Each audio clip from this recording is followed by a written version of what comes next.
5, 4, 3, 2, 1, go. Gue botakin pala lu. Assalamualaikum warahmatullahi wabarakatuh. Ketemu lagi teman-teman dengan Bang Napi Channel apa adanya, tidak ada apa-apanya. Ini sudah lama ya, tidak kita rilis video, tidak kita komen-komen nih lewat gambar seperti ini, kelakuan aneh-aneh yang dirilis oleh gerombolan penyamun di Istana Jokowi ya.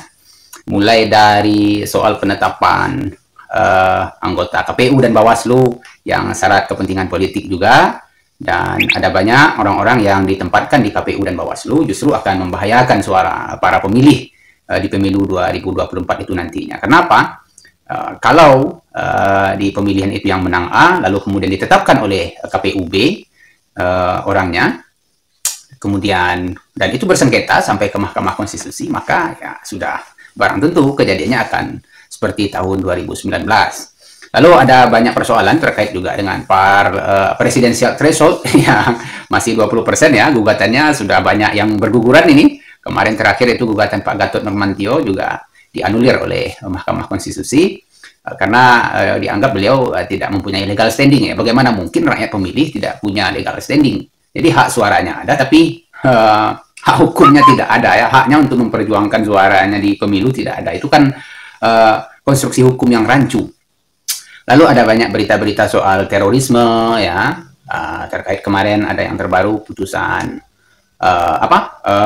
tuntutan ya, dari jaksa penuntut umum kepada Munarman yang dituntut 8 tahun ya dengan dugaan terorisme. Ini ditanggapi secara kelakar saja oleh tim Munarman, dan tentunya Munarman sendiri ya, DPU-nya tidak serius begitu.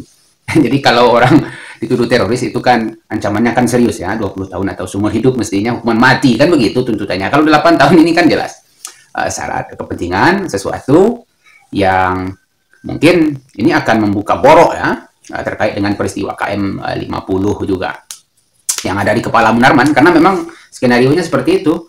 Ada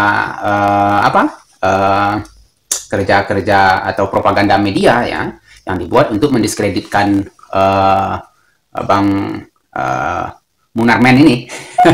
Lalu apalagi yang menarik teman-teman ya, di luar Ukraina dan Rusia lah ya, karena memang propaganda media secara internasional ya, BBC, ABC itu CNN itu sangat mendiskreditkan Rusia yang melakukan pengamanan sebetulnya terhadap Ukraina, bukan melakukan invasi seperti yang dilakukan oleh Amerika ke Afghanistan, ke Libya, ke kerusuhan yang dilakukan yang mereka picu ya di Yaman dan Suriah begitu ya.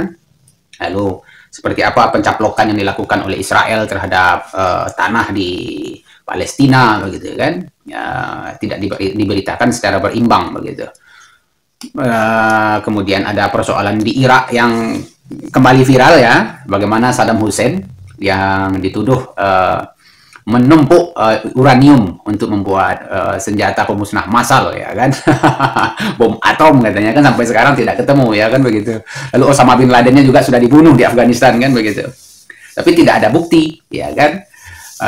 Lalu Amerika ya santai saja ya, data intelijen kita salah katanya. Nah, kait-kaitan dengan data ini ada yang menarik juga, ada video podcastnya Luhut Binsar pengacauan ini dengan Deddy Corbuzier kemarin itu ya, cerita soal big data katanya banyak yang menginginkan Jokowi untuk lanjut di 3 periode katanya kan. Ada 110 juta orang yang membicarakan hal itu katanya kan. Wah, kemudian dibantah ya oleh pakar IT dari Drone Emprit, Ismail Fahmi mengatakan ya hanya 10.000 tweet saja katanya kan, karena yang paling nyinyir soal 3 periode itu kan masyarakat yang menggunakan media sosial Twitter.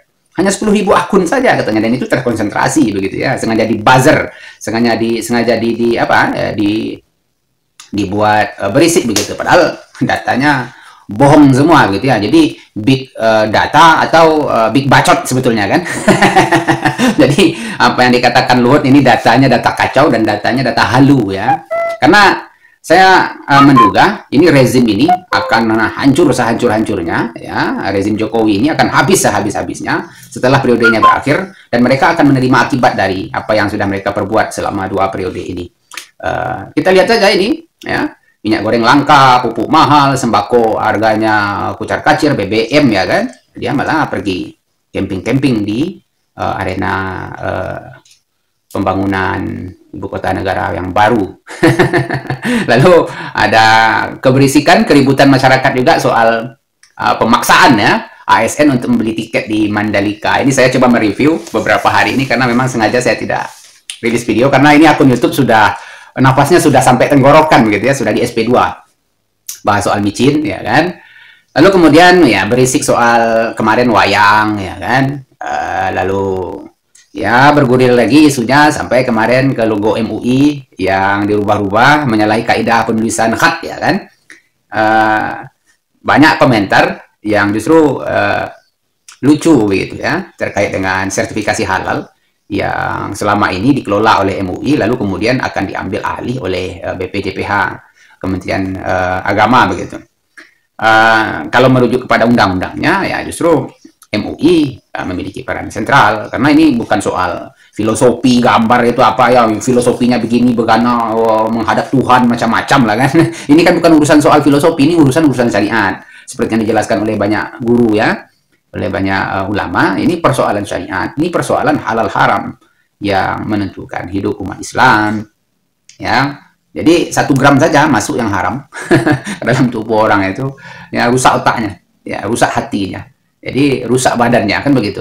Itu yang kita yakini oleh yang diyakini oleh umat Islam dan yang dilakukan oleh para propagandis Yahudi liberal komunis itu ya itu. Jadi kita tidak harus berpindah ke dalam agama mereka, kita tidak harus mengikuti apa ya? Tidak harus ya makan makanan haram babi atau segala macam ya kan. Tapi cukup ikuti saja modelnya. Nah, itu contohnya ritual klinik yang dilakukan di IKN itu kan, bawa tanah, bawa air dari 34 provinsi ke sana, bahkan yang sudah buya dan cendekiawan pun ya, sekolah jauh-jauh ke barat, ya, ke timur di Eropa sana, ya kan, ke timur tengah ya kan. Nah, pulang ke dalam negeri goblok lagi karena memang apa? Karena memang kepala negara kita goblok begitu. Kepala pemerintahan kita orang dungu begitu ya. Sekolahnya tidak jelas ya. Walaupun dia punya track record wali kota, katanya kita pun tidak kenal dia jadi wali kota atas dasar prestasi apa kita tidak tahu ya. Nah, tiba-tiba jadi gubernur DKI ya kan, dipoles lagi kemudian oleh Luhut Binsar Panjaitan dan teman-temannya kan. Jadi presiden sudah 7 tahun jalan dan yang dia lakukan ya swasembada foto juga sampai sekarang. Dan untuk teman-teman netizen ya tentu kita ingatkan ya untuk tidak memviralkan foto-foto kodok yang sedang bermenung di kemah-kemah IKN itu. Karena memang itu yang mereka inginkan begitu. Dapat promosi gratis dari Anda yang dungu juga sebagai netizen plus 62. Ya kan? Termasuk logo MUI, logo halal dari yang dirilis Kemenak itu ya kan. Jadi kalau ingin mengcounter opini ya suguhkanlah dengan cara Anda, dengan narasi yang kuat, ya kalau seandainya ingin menyampaikan pesan lewat gambar, langsung counter lewat gambar, jangan di posting gambar yang sudah mereka rilis, karena itu akan justru memperkenalkan apa yang ingin mereka sampaikan kepada kita, begitu. Nah, yang ingin mereka paksakan, ya kan, di menuduh MUI sebagai ormas dan lain sebagainya, itu kan aneh, ya. Padahal sertifikasi halal itu ya terkait dengan umat. Sejak kapan ini negara mengurusi umat? Kan tidak ada. Ya, malah diacak-acak ini umat beragama, diacak-acak. Ibadah hajinya diacak-acak ya kan. Tidak ada negara mengurusi perkara agama di pemerintahan Jokowi sampai saat ini. Belum pernah ya. Kita tidak temukan datanya. Ya, justru malah dihalang-halangi ya persoalan TOA kemarin itu kan. Lalu ada juga kemarin apa? Pernyataan si Yakut Khalil Kaumas ini yang mulai mengeluarkan surat edaran untuk melarang tarawih dan apa mengaji atau tadarus setelah sholat tarawih itu untuk dikeraskan suaranya lewat toa itu kan. Jadi tidak, mereka mengatur agama justru mengacak-acak. Jadi bahasanya mengatur tapi sebetulnya mengacak-acak. Jadi itulah teman-teman, sekedar merefleksi saja, sebetulnya tidak ada yang terlalu penting ya. Karena memang rezim ini sudah harus dihancurkan, sudah harus diruntuhkan, dihabisi, karena kriminalnya itu sedang menyusun rencana ya untuk mengobrak-abrik Undang-Undang Dasar 1945 tentang pembatasan masa jabatan presiden. Bagaimana mereka ingin meloloskan ini untuk menjadi 3 periode ya, atau setidak-tidaknya ya pemilu dimundurkan, Kemudian masa jabatan presiden ini ditambah ya 1 hari, 1 tahun, 2 tahun atau 3 tahun kalau rakyat menginginkan, seperti yang disampaikan oleh Luhut Bipang penjahat itu ya.